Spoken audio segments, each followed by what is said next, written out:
Dans la séquence vidéo précédente, nous avons vu comment concrètement déclarer en Java des classes, des objets, comment leur définir des attributs et des méthodes, c'est-à-dire sur la figure de résumé de la programmation orientée objet suivante, essentiellement cet axe-là que nous avons développé dans la vidéo précédente. Mais comment maintenant en Java concrètement donner corps à la notion d'interface, c'est-à-dire la partie visible des classes, et la partie implémentation, c'est-à-dire la partie cachée, c'est-à-dire concrètement comment implémenter en Java cet axe-là de la figure. C'est l'objet de la présente séquence vidéo. Concrètement, si l'on veut reprendre l'exemple de la classe rectangle, nous avions décidé d'avoir une méthode surface qui faisait partie de l'interface que l'on pouvait utiliser de partout dans le programme, et puis d'avoir donc deux attributs privés qui étaient la largeur et la hauteur. En Java, ceci va s'écrire de la façon suivante. Pour déclarer la partie privée, on va rajouter le mot-clé private devant chacun des attributs et des méthodes que l'on veut comme ça cacher, que l'on veut rendre inaccessibles depuis l'extérieur de la classe, que l'on ne veut pas mettre dans l'interface. Inaccessible depuis l'extérieur de la classe, cela veut concrètement dire la chose suivante. Si par exemple dans la méthode main ou dans une autre classe, on écrivait ceci, donc on déclare une instance de la classe rectangle, et puis que par exemple on souhaite accéder à la hauteur en écrivant comme ça un accès direct par exemple, alors le compilateur donnera une erreur qui dit que le champ par exemple hauteur est d'accès privé dans la classe rectangle. À noter que si donc aucun droit n'est précisé, comme par exemple ici surface, alors on a ce qu'on appelle les accès par défaut et que je vous expliquerai dans quelques instants. Nous avons donc vu que pour déclarer la partie implémentation, c'est-à-dire la partie privée, on utilisait le mot-clé private. À l'inverse, pour la partie interface, c'est-à-dire la partie publique que l'on souhaite offrir à l'extérieur, offrir à toutes les autres classes du programme Java, alors on va utiliser le mot-clé public. Donc par exemple la méthode surface étant dans l'interface de rectangle, on va déclarer ici public devant donc l'entête et la définition de la méthode surface. Si je reprends l'exemple précédent d'une méthode main qui déclarerait une instance rect de la classe rectangle, celle-ci aurait donc ici le droit d'appeler la méthode surface de la classe rectangle, par exemple, pour la stocker dans une autre variable. Ceci est possible parce que la méthode surface est déclarée ici dans l'interface, est déclarée comme public. Si jamais on avait déclaré ceci comme private, alors, comme précédemment, on n'aurait pas le droit ici d'accéder à la méthode surface de l'instance rect de la classe rectangle. J'en profite aussi pour vous rappeler les principes de bonne programmation, les principes fondamentaux de la programmation orientée objet, qui sont de mettre en privé tous les attributs. Bien qu'il y ait quelques exceptions à ce principe dans des contextes plus avancés que nous ne discuterons pas ici, il est absolument fondamental de n'avoir aucun attribut dans la partie publique et de mettre aussi en privé donc toutes les méthodes qui sont à usage interne, les méthodes que l'on utilise pour modulariser son propre code et que l'on mettra dans la partie publique que quelques méthodes bien choisies, ce que l'on appelle donc l'interface et qui fait l'objet de toute la conception de bien choisir ces méthodes. Un petit complément technique concernant les droits d'accès. Les programmes Java sont habituellement organisés autour de la notion de pactage, qui n'est pas présentée dans ces vidéos d'introduction, mais qui est simplement présentée dans les compléments du cours. Même si vous ne faites rien, vous êtes en fait dans un pactage, vous êtes dans le pactage par défaut. Si vous ne déclarez pas comme private un attribut ou une méthode, il faut savoir qu'il reste accessible pour n'importe quelle classe qui est présente dans le pactage. C'est comme s'il était public pour tout le pactage et qu'il était private par contre à l'extérieur du pactage. C'est ce que l'on appelle un droit d'accès friendly. Si par exemple dans un pactage, disons par exemple le pactage par défaut, vous avez une classe rectangle qui contient par exemple un attribut hauteur, mais pour lequel on n'a spécifié aucun droit d'accès, ni public, ni private. Et puis, dans le même pactage, vous avez aussi une classe dessin qui utilise la classe rectangle. Alors, cette classe dessin, comme elle est dans le même pactage, elle aura accès aux attributs et aux méthodes qui sont comme ça déclarées sans droit d'accès, sans private, sans public, du même pactage. Donc par exemple, elle pourra tout à fait, la classe dessin, faire un accès direct à la hauteur, comme ça, du rectangle rect. ce que personnellement je ne trouve pas terrible, et c'est pour ça que nous vous recommandons d'explicitement mettre public devant les attributs et les méthodes que vous voulez voir dans l'interface, et à ce moment-là c'est public à la fois pour le pactage et pour tout ce qui est dans d'autres pactages, et de mettre private pour tout ce que vous réservez pour la partie strictement implémentation, strictement privée. Voilà, je tenais simplement à le citer parce que ça fait partie de la technique générale de Java, mais c'est à mon avis un concept un petit peu avancé pour un cours d'introduction. Ceci dit, vous me direz, mais si tous les attributs sont en privé, comment faire si on a besoin de les utiliser? Par exemple, si je voulais changer la hauteur de mon rectangle, ceci en soi est discutable. Est-ce qu'on veut vraiment changer la hauteur d'un rectangle? Mais soit, supposons que l'on veuille donc accéder à la hauteur du rectangle, ou ne serait-ce que par exemple la connaître, comment faire pour connaître la hauteur ou la largeur du rectangle s'ils sont en privé, puisque je ne peux pas y accéder de l'extérieur de la classe. Je ne peux par exemple pas faire quelque chose comme ceci, déclarer un nouveau rectangle, et puis donc vouloir afficher sa hauteur. Je ne peux pas faire cela, parce que donc l'attribut étant privé. Pour ça, on va mettre les méthodes bien choisies que l'on a décidé de mettre comme accessibles dans l'interface. Donc par exemple, une méthode qui va permettre de modifier la hauteur, une méthode qui va permettre d'interroger sur la valeur de la largeur, etc. Par exemple, ici, on voudrait une méthode qui permet d'accéder à la valeur de la hauteur, et on écrirait alors quelque chose comme ça, au travers donc d'une méthode getHauteur. J'insiste sur le fait que cette partie de la conception est extrêmement importante. Il ne faut pas systématiquement mettre des méthodes qui permettent de modifier, ni même de lire tous les attributs d'une classe. Mais il faut bien réfléchir à quels sont les attributs que l'on veut offrir au travers d'une méthode, soit en modification, soit donc en accès, en lecture depuis l'extérieur. De telles méthodes, c'est ce qu'on appelle des accesseurs pour accéder aux attributs et des manipulateurs pour les modifier. Les accesseurs, aussi appelés méthodes get ou getters, permettent de retourner la valeur d'un attribut. Donc par exemple, si on veut retourner la valeur de l'attribut hauteur, hauteur étant de type double, on va retourner ici une valeur du même type, on va retourner la hauteur, donc un double, get hauteur, et on écrira simplement retourne hauteur. Je vous rappelle que toutes les méthodes ont accès à tous les attributs, donc ici c'est bien la hauteur de l'instance courante. De la même façon, on peut ici déclarer un accesseur pour l'attribut largeur.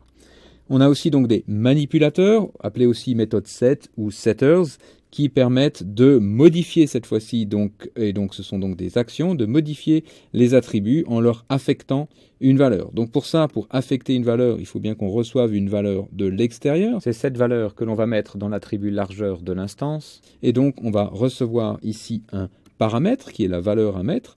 Et on retournera cette fois-ci rien. Ce n'est pas le but de retourner une valeur, mais de mettre une valeur. Et la valeur que l'on a reçue, donc par exemple ici le paramètre h, on va la recopier. Donc dans cette hauteur, on la recopiera dans hauteur. Et le paramètre L ici dans cette largeur, on le recopiera dans l'attribut largeur. Illustrons tout ceci sur un exemple. Nous avons donc comme d'habitude notre classe exemple qui déclare ici donc la méthode main dans laquelle on utilise une instance rect1 de la classe rectangle. La classe rectangle du côté de laquelle nous avons donc dans l'interface toujours notre méthode surface, mais dans laquelle nous avons donc ajouté deux accesseurs, ici un accesseur getHauteur qui ne reçoit aucun paramètre, puisqu'on n'a pas besoin de passer des valeurs ici, mais qui par contre retourne une valeur de type double, double étant le même type ici que la hauteur dont il va renvoyer la valeur. Hauteur et largeur sont toujours dans la partie implémentation, dans la partie privée. Puis on a aussi donc de façon similaire un accesseur sur la largeur. Et dans la partie publique, nous avons aussi ici donc un manipulateur, setHauteur, qui lui doit recevoir une valeur de l'extérieur qui est la valeur que l'on veut donner à la hauteur. Et donc cette valeur, reçue sous la forme ici du paramètre h, va la mettre dans l'attribut hauteur. Pour leur utilisation, donc dans la classe exemple, dans le main de la classe exemple, on va ici, par exemple, appeler getHauteur, qui va renvoyer la hauteur sur l'instance rect1 que l'on aura déclarée. On va aussi, au préalable, par exemple, affecter la valeur 3 à la hauteur de rect1 en écrivant rect1.setHauteur et puis en passant la valeur 3 qui va donc passer ici puis être recopiée dans l'attribut hauteur de rect1.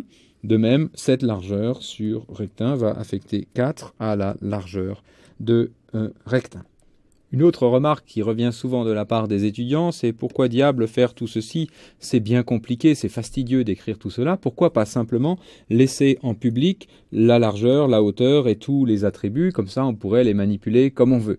C'est justement là le problème, c'est qu'on pourrait les manipuler justement comme on veut. Et par exemple, dans ce cas, donc si on déclare une instance rect1 de la classe rectangle, on pourrait tout à fait affecter la valeur moins 36 à la hauteur du rectangle, alors que si au lieu de passer comme ça directement avec un accès à l'attribut, on passait par une méthode, par exemple setHauteur, alors on pourrait dans la méthode setHauteur avoir un mécanisme de vérification, par exemple si h est négatif ou nul même, par exemple, avoir une gestion de l'erreur ici à détailler, et puis sinon effectivement à ce moment-là affecter la hauteur qui a été vérifiée et qui est valide. Ce passage par une méthode permet donc un mécanisme de vérification et de garantie de l'intégrité des données. Supposons aussi qu'on dépende comme ça d'un attribut qui est un objet plus complexe, donc ici simplement une string, par exemple donc un label qui est une représentation interne d'une certaine information et que l'on utilise, donc on peut y accéder en externe. Donc on écrirait comme ça rect.label.length en utilisant donc les propriétés du fait que c'est une string, et supposons qu'on écrive donc par exemple à peu près 300-400 lignes comme ça en utilisant directement le fait que ce soit une string. Et puis le concepteur de la classe rectangle décide de changer string par exemple pour une ArrayList. Résultat, on doit jeter nos 300-400 lignes à la poubelle et puis tout réécrire. Alors que si l'on n'utilise que l'interface, laquelle interface ne doit pas changer, et que l'on n'accède donc pas directement comme ça à des champs, mais que l'on passe au travers de l'interface, à ce moment-là, la responsabilité de tout changer, par exemple string en ArrayList, incombera au développeur de la classe, mais nos 400 lignes resteront par contre inchangées puisqu'elles respectent l'interface de la classe.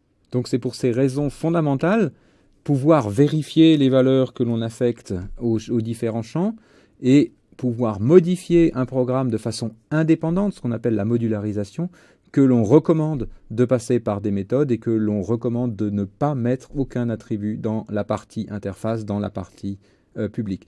Il est évident que sur des petits programmes que l'on fait comme ça en exercice, ça n'apprend pas beaucoup de sens, mais dans le cadre de grands projets logiciels, c'est justement dans ce cadre-là que la notion de programmation orientée objet a été développée, cela prend tout son sens. Et donc dans cet esprit de bonne programmation et d'aller vers des gros programmes, respecter donc ces consignes et essayer de séparer au maximum donc ce qui est l'interface de ce qui est les détails d'implémentation.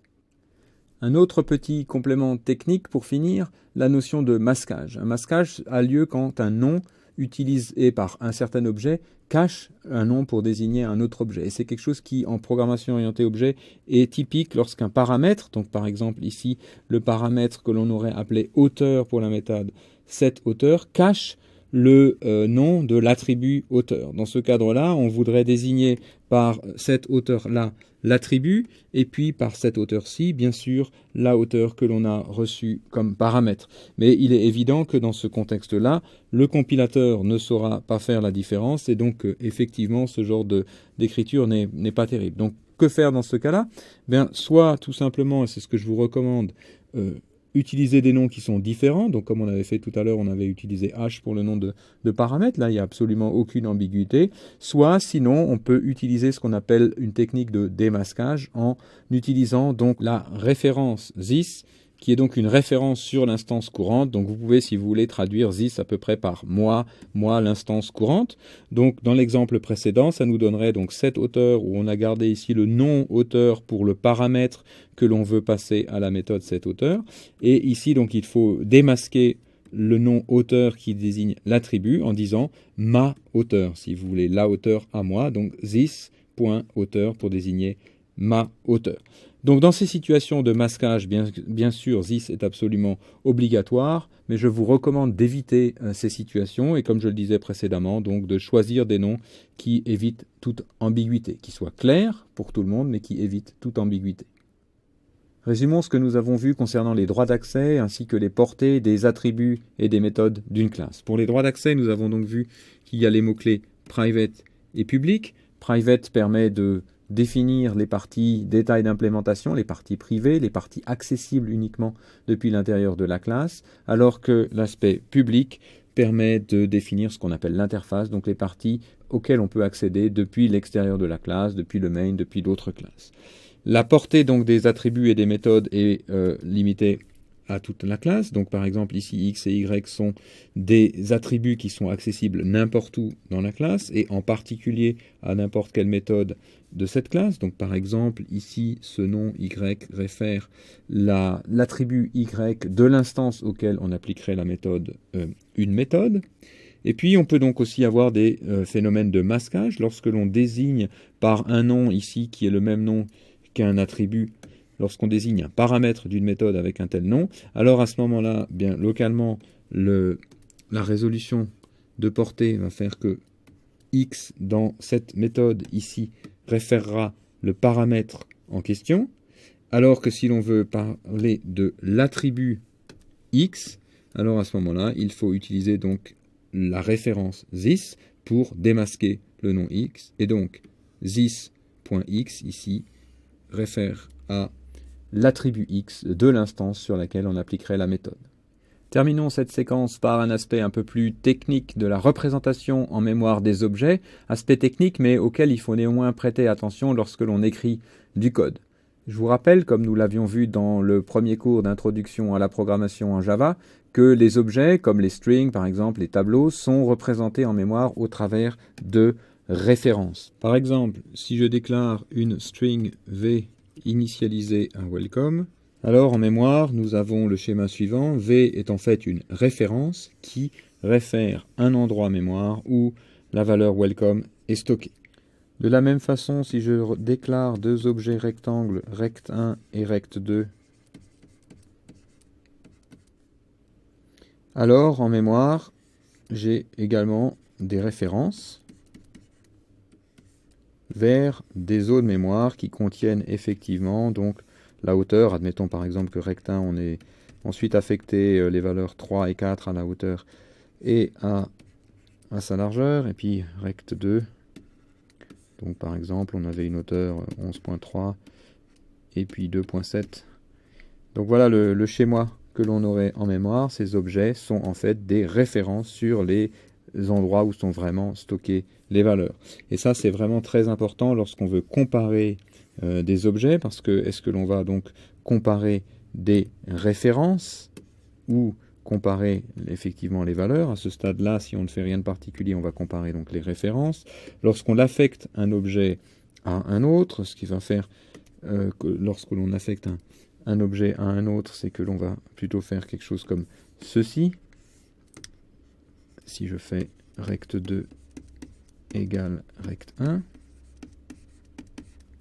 Et puis aussi, lorsque donc on affiche un objet, ce n'est pas la valeur de la référence que l'on souhaitera afficher, mais bien sûr, il faudrait afficher le contenu. Nous reviendrons en détail sur ces aspects-là plus tard dans le cours. Les objets étant des références, ils peuvent aussi tout à fait ne pas référencer d'objet, référencer aucun objet, et ceci est indiqué donc avec la valeur prédéfinie, le mot réservé nul. Donc par exemple, si je déclare ici une instance rect de la classe rectangle et je dis qu'elle est nulle, c'est-à-dire qu'en fait c'est une référence vers nulle part. Ce qui pourrait donc se représenter comme ceci. Donc on pourra voir typiquement ce genre de code. Si rect égale nul, à ce moment-là faire quelque chose. Donc par exemple l'affecter à un nouveau rectangle. Ou aussi ce genre de tournure, si rect n'est pas nul, à ce moment-là, donc par exemple, l'utiliser. Par exemple, appeler la méthode surface.